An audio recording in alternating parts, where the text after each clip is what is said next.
Coucou Hélène. Coucou darling, Ça va? et toi? Ouais, nickel. Bon, super. Alors écoute, il y a quelque temps sur ton compte Insta, tu as publié une story au sujet de l'ombre dans la vision égyptienne, l'ombre psychique. Et tu faisais référence notamment aux exorcismes. Oui. C'était hyper intéressant parce que ça changeait un petit peu de, de la vision qu'on peut avoir de ce phénomène dans nos traditions occidentales. Ouais.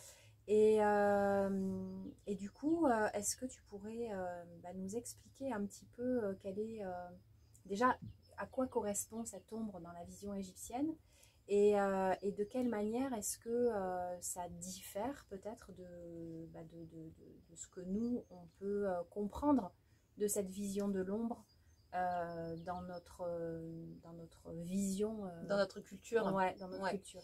Alors oui, effectivement, j'ai publié à ce sujet parce que c'est un sujet déjà qui me passionne. En Égypte, l'ombre, elle porte un nom. Elle s'appelle, on la nomme Kaibit ou Shoot et elle fait partie des 9 composants de l'être.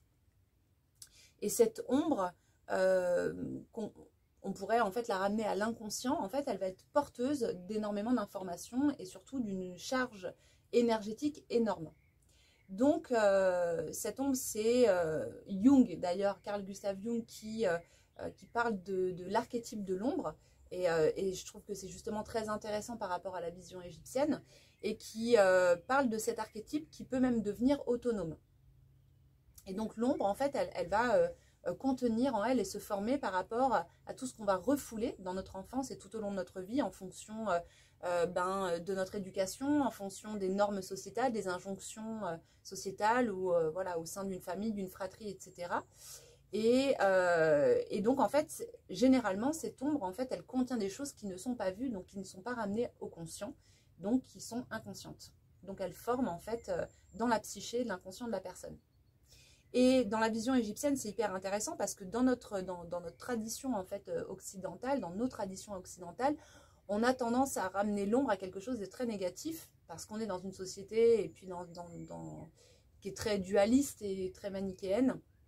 Alors que pour les Égyptiens, en fait, l'ombre, elle revêt une autre symbolique.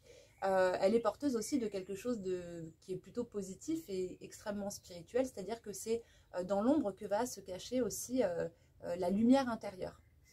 Et donc, il y a à travers les mythes égyptiens, on peut retrouver cette ombre qui est représentée dans les bas-reliefs. On la voit souvent dans les tombeaux représentée par une silhouette noire qui passe une porte, souvent accompagnée d'un autre corps qui se nomme le Ba. Donc, c'est un oiseau à tête humaine qui correspond un petit peu plus, on va dire, à l'âme humaine et qui est le principe volatile de l'être.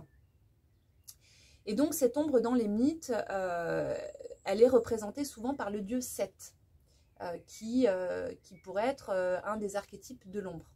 Et le dieu Seth, dans la vision qu'on a aujourd'hui, dans la traduction qui a été faite des mythes par des personnes qui avaient une culture très manichéenne et très duelle, on a mis Seth en disant que Seth était le dieu démoniaque, méchant, etc., qui était porteur de tous les vices, alors qu'en réalité Seth, il est porteur de quelque chose de beaucoup plus beaucoup plus intéressant en fait dans la transformation de l'être, dans notre transformation intérieure, dans le processus alchimique en fait qu'on va vivre tout au long de la vie. C'est qu'en fait déjà c'est le principe intérieur qui va permettre la transformation. Dans le mythe d'Osiris, s'il n'y a pas Seth, Osiris ne va pas passer par tous ces étapes pour arriver à la résurrection. Et suite à cette résurrection, Isis et Osiris vont donner naissance à l'enfant Horus, qui est notre être spirituel intérieur, l'or philosophal, l'or des alchimistes. Donc Seth, il a un rôle à jouer qui est extrêmement important. Cet archétype est fondamental en fait dans notre croissance spirituelle, puisqu'il va initier un mouvement intérieur que certains vont appeler la nuit noire de l'âme. En fait des remontées d'ombre avec des émotions extrêmement puissantes et difficiles à gérer, mais qui vont permettre à la personne en fait d'accéder à une nouvelle conscience en ramenant au conscient des choses qui étaient tapies dans l'ombre justement. Et pour les Égyptiens, l'ombre, elle revêt aussi une signification qui est très positive, c'est que quand tu vis dans un pays où il fait 60 degrés dans le désert, même dans les temples où il faisait extrêmement chaud, être à l'ombre de quelque chose, c'est aussi être sous la protection de quelque chose. Ah ouais. Être à l'ombre d'un arbre, être à l'ombre voilà, d'un bâtiment, de quelque chose. Du coup, tu es protégé des rayons, du rayonnement nocif. Et être à l'ombre d'un dieu, ça veut dire être sous sa protection. Ouais. Et Seth, il revêt aussi cette symbolique qui est très forte. Moi, c'est un dieu, c'est un dieu. On pourrait revenir aussi sur la notion de Dieu pour les Égyptiens, mais qui, pour moi, est vraiment est hyper important. Il est extrêmement important parce qu'en fait, il est le gardien du feu divin. Il ne faut pas oublier que dans la tradition égyptienne, Seth, toutes les nuits, quand la barque solaire du dieu Ra plonge dans l'Amdouat, donc l'Amdouat, c'est ce que les Égyptiens... Alors, ils appellent ça le monde souterrain, mais c'est un autre plan de conscience. Quand il plonge avec la barque, il se bat contre le serpent Apophis, donc contre le chaos, et permet à la barque de revenir à la lumière du jour. Donc il est vraiment, il fait vraiment partie intégrante du processus de transformation intérieure. Et le fait d'avoir relégué ce dieu à une figure démoniaque, en fait, a coupé beaucoup de personnes pendant des siècles, en fait, parce qu'après on va le retrouver sous d'autres aspects dans d'autres traditions. Notamment Judas par exemple, qui dans le processus christique a une fonction extrêmement importante, et donc on a en fait relégué ce dieu à quelque chose de vraiment d'absolument démoniaque. Et justement, j'ai parlé de l'exorcisme et des exorcismes parce que je trouve que le lien est hyper intéressant en fait, c'est que justement dans ces traditions, notamment les traditions judéo-chrétiennes, où on a beaucoup parlé de possession démoniaque, etc., où il y avait une injonction à la pureté de l'être, sans passer par tout le parcours intérieur qui te permet d'accéder à ça, à cet état-là, eh bien, on a remis en fait la faute sur des choses extérieures, donc les démons, les esprits, etc., qui viennent prendre possession de la personne. Mais si on regarde ça d'un autre point de vue, en tant que archétype de l'ombre, qui à un moment donné, si elle n'est pas vue et si elle prend trop d'ampleur, parce que l'ombre elle se nourrit aussi de fluide vital, en égyptien on appelle le sa, qui est donc, on pourrait dire le prana en fait pour les Indiens. L'ombre elle va se nourrir et elle va en fait grandir, grossir, et à un moment donné en fait prendre possession de la personne. Littéralement. Et d'ailleurs, je pense qu'il y a beaucoup de personnes qui ont été témoins par exemple de quelqu'un qu'on connaît bien, qui est quelqu'un de très sympa, etc. Et puis qui d'un coup rentre dans une colère où son visage change, qui commence même sa carrure change, toute son énergie. Là, c'est l'ombre en fait qui vient prendre possession de la personne. Quand il y a des émotions qui sont trop fortes, qui ont été refoulées pendant trop longtemps, à un moment donné, l'ombre peut devenir totalement autonome. Et c'est là en fait où l'ombre devient destructrice et chaotique. Ouais. Donc là, elle va vraiment semer le chaos. Et donc, dans ces phénomènes de possession, on peut aussi voir ça sous l'angle de cette ombre qui, à un moment donné, en fait, va prendre possession de la personne, donc qui va prendre le dessus sur la persona, sur l'archétype de la persona, et qui va, en fait, manifester une force qui peut paraître surnaturelle, un changement physique absolument extraordinaire, hallucinant, et va donc, on va avoir l'impression, en fait, que la personne est possédée. Ouais, donc ce qui est intéressant là-dedans, c'est qu'en fait, l'ombre, elle serait plus à considérer comme un potentiel. Tout à fait. Comme un réservoir d'énergie non employée. Exactement. Parce que pas encore conscientisée. Et donc, au lieu de la fuir, de la diaboliser et de la projeter en fait à l'extérieur, parce que c'est ce qu'on va souvent faire. C'est souvent ce qui va se passer. C'est-à-dire qu'on va se déresponsabiliser de ce qui se passe, de ces mouvements en fait d'énergie émotionnelle à l'intérieur de nous. On va projeter l'ombre sur le monde extérieur, donc dans nos relations, dans toutes les situations du quotidien qui vont générer du conflit, et que en fait tout ça n'est qu'un miroir de ce processus qui est à l'œuvre à l'intérieur de nous et dont on n'a pas connaissance. Donc en fait déjà le simple fait d'avoir connaissance de ça peut nous aider à aussi soutenir et accompagner le processus, donc à redevenir acteur d'une certaine manière. Responsable, mais Ouais. pas coupable, Ouais. voilà, mais responsable aussi, parce que c'est vrai qu'effectivement, cette ombre, on va, en fait, tant qu'elle n'est pas perçue, en fait, on va la projeter à l'extérieur de nous et se mettre en posture de victime, etc., en croyant que tout vient de l'autre, alors que la plupart du temps, l'autre est un miroir et le reflet, en fait, de notre propre intériorité, de notre propre monde intérieur. Et donc, ces phénomènes de possession, alors moi, des fois j'ai eu des conversations, on me disait oui, mais regarde, les enfants, etc., il se passe bien des choses. Alors, il faut savoir que l'ombre aussi, elle peut littéralement se projeter extérieurement en tant qu'archétype et se manifester sous la forme d'une silhouette noire. Donc et elle se densifie. Elle va se densifier, elle va vraiment se matérialiser à l'extérieur de nous-mêmes sous la forme d'une silhouette noire. Et ce qui d'ailleurs souvent a été perçu comme étant une présence, un esprit, une entité, un démon, etc. Alors qu'en réalité, ça peut être l'ombre de la personne qui est en train de se manifester. Et cette ombre, au sein d'une famille, au sein d'une fratrie ou d'une famille, en fait, peut se projeter aussi sur quelqu'un d'autre. Et l'autre, en fait, va récupérer, en fait, l'ombre de quelqu'un qui ne lui... Mais cette ombre ne lui appartient pas, notamment chez les enfants. Ouais. Voilà, notamment chez les enfants qui sont hyper perméables, en fait, à tout ça. Donc, il ne faut pas oublier qu'il y a... donc, on a un inconscient personnel, individuel, mais il y a aussi un inconscient collectif auquel on est tous et toutes reliés. Et dans cet inconscient collectif, il y a aussi la part d'ombre collective de l'humanité, et ce, depuis la nuit des temps. Ouais. Donc, un enfant peut manifester dans ce qu'on va appeler des phénomènes de possession, une rage, une colère, etc., qui ne lui appartient pas forcément, qui peut appartenir aux parents, en fait, dont il va être le réceptacle. Et l'enfant, à ce moment-là, en fait, va être l'être qui va libérer, en fait, la famille de quelque chose. Il va mettre un peu les pieds dans le plat, quoi, d'une certaine manière. Ouais. Il va venir activer quelque chose. Ouais. Et ça va forcer, en fait, les personnes autour à faire le travail, à regarder, à prendre conscience, ou pas, mais voilà, ouais. C'est en tout cas, c'est une opportunité au sein d'une famille de libérer, en fait, la lignée de certains traumas qui se sont cristallisés, en fait, dans l'inconscient collectif familial. Ouais.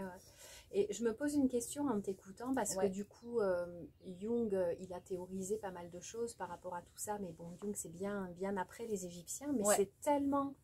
je trouve qu'on arrive à faire tellement de passerelles avec tout ça. Est-ce que tu crois que les Égyptiens, ils faisaient vraiment cette différence, du coup, entre l'inconscient collectif, alors sans mettre ces mots-là, et l'ombre psychique personnelle? Est-ce que... Je pense que oui. Ouais. Alors, bien entendu, je ne peux pas en être persuadée. C'est ma conviction personnelle. Je pense que oui, à travers certains textes, à travers certains mythes aussi. Certains mythes, on voit que l'ombre, en fait, effectivement, est vraiment...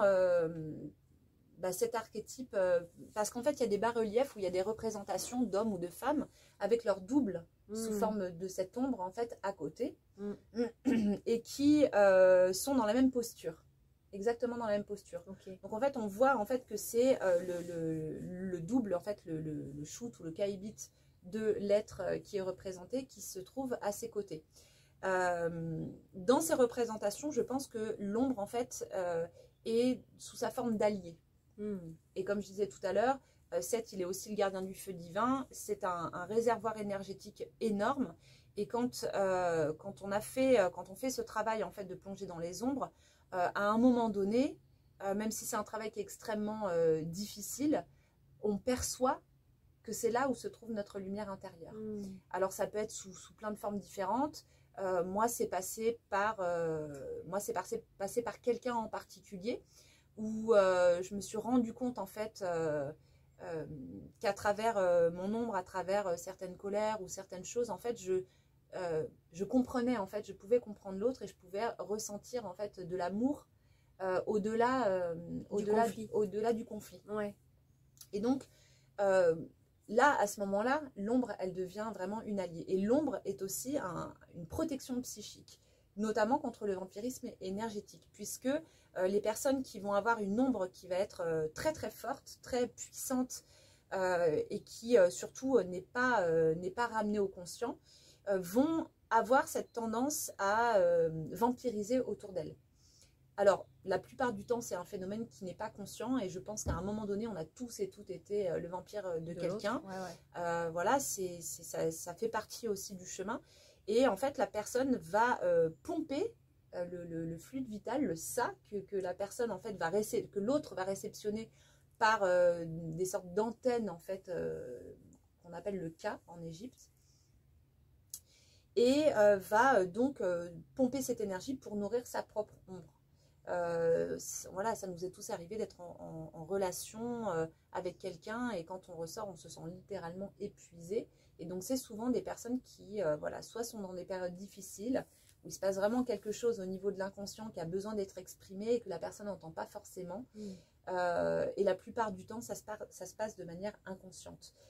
Pour moi, en tout cas, je pense que pour sciemment aller vampiriser quelqu'un, il faut déjà être quand même très avancé pour comprendre en fait comment fonctionnent les différents corps intérieurement, etc. Ouais, il faut être très au fait en fait de ces mécanismes-là parce que la plupart du temps, comme tu l'as souligné, on est tous soumis à ces mouvements-là de manière totalement inconsciente. Ouais. Et alors, ce qui est super intéressant, du coup, c'est cette vision de l'ombre comme allié. Ouais. Là, c'est un gros renversement par rapport à ce qu'on a l'habitude de concevoir. Et du coup, comment on peut concrètement, qu'est-ce que tu pourrais donner comme conseil aux personnes qui ont envie, par exemple, de faire de leur ombre un allié? Comment on peut travailler avec elles? Alors, c'est un chemin de conscience, je dirais, et un engagement assez fort. C'est-à-dire qu'il faut être extrêmement vigilant. C'est vraiment de l'observation. C'est beaucoup d'observation sur nos mécanismes, sur ce qui nous met en réaction.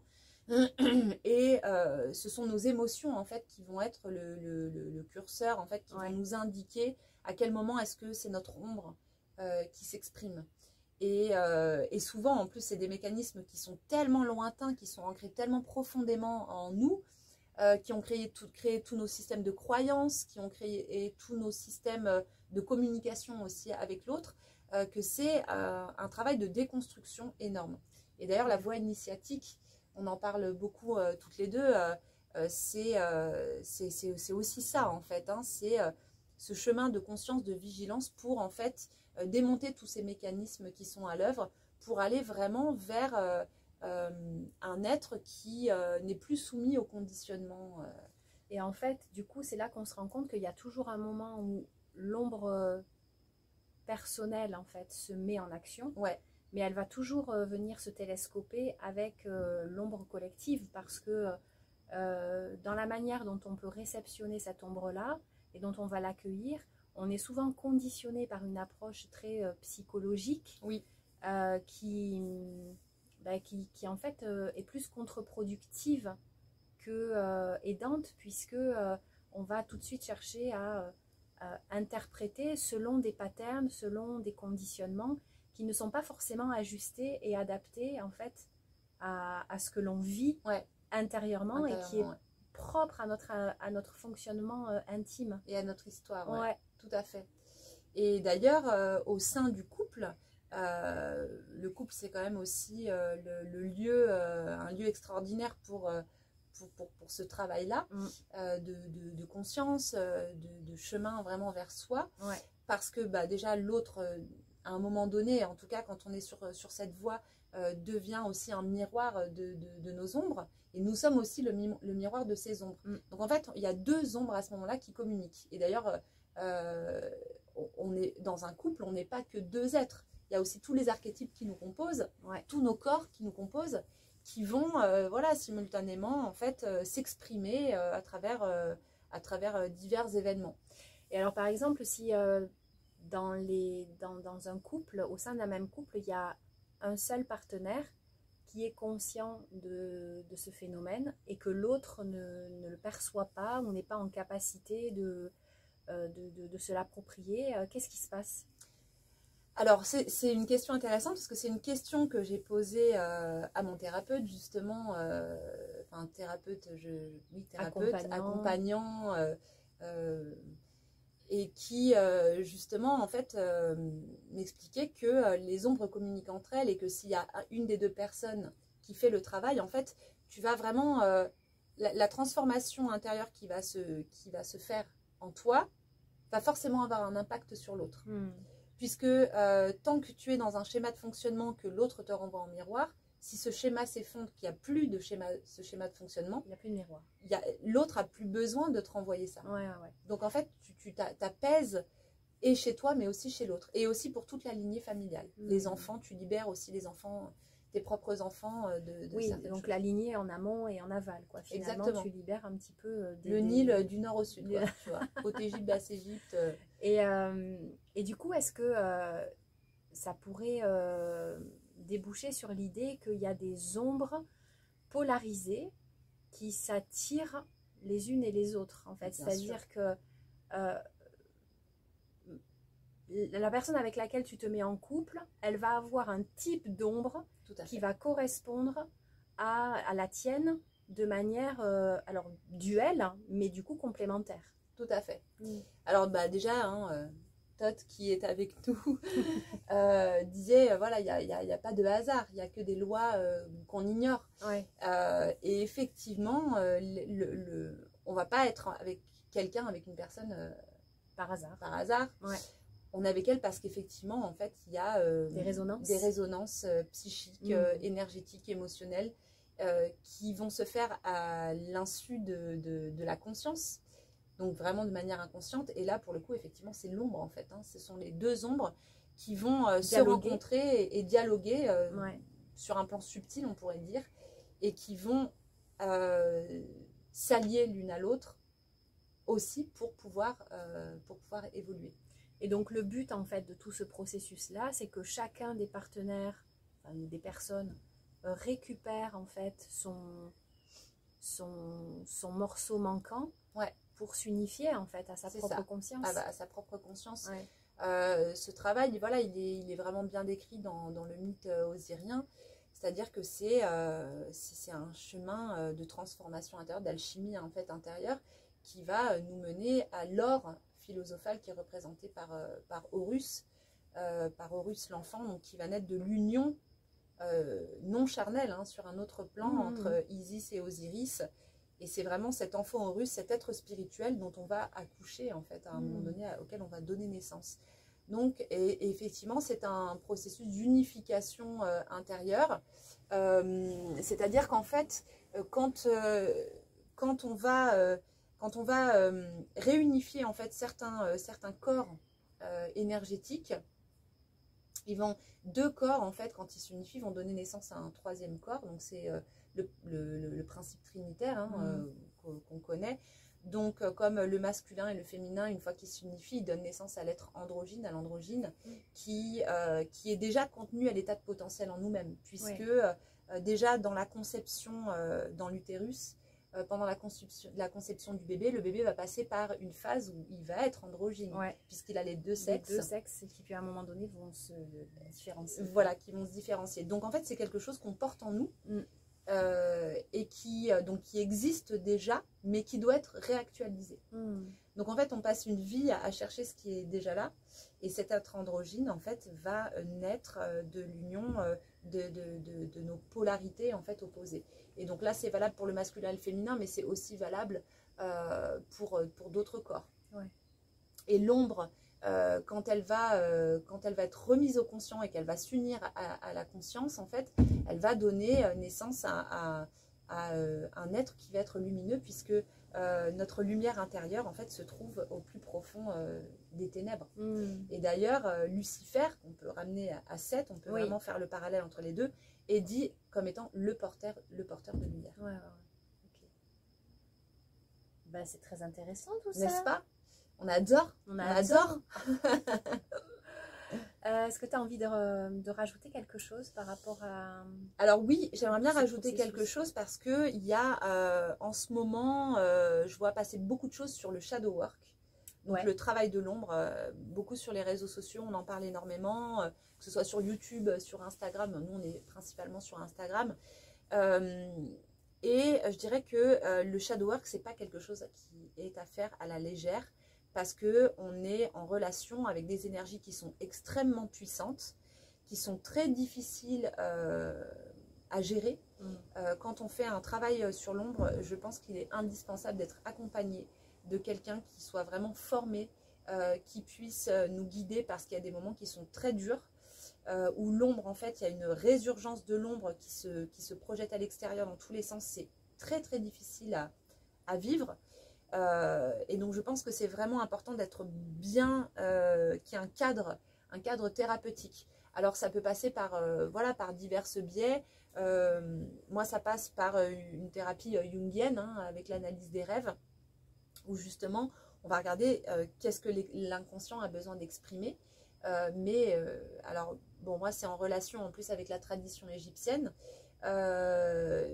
mais je pense qu'il faut vraiment trouver la personne en fait qui correspond bien, qui soit bienveillante, qui soit patiente et qui en fait nous ouvre la voie en fait sans nous dire par quelle étape est-ce qu'on doit passer, qu'est-ce qu'on doit faire, etc. Puisque c'est à l'être qui fait ce travail de le découvrir. Ouais. Et ça, c'est là, on pourrait justement partir, pas dans cette vidéo, mais sur justement ce dont on parlait l'autre jour, sur la voie initiatique, les mystères, et ce qu'on va découvrir en fait au fil du processus initiatique. Oui, parce qui ne peut qu'être qu'effectivement, vécu, si on te spoil du processus et qu'on te dit comment ça se termine à la fin et par quoi le personnage va passer, ben, ça n'a plus aucun sens, tu vas pas regarder ta série Netflix, quoi. Ouais, voilà, c'est ça.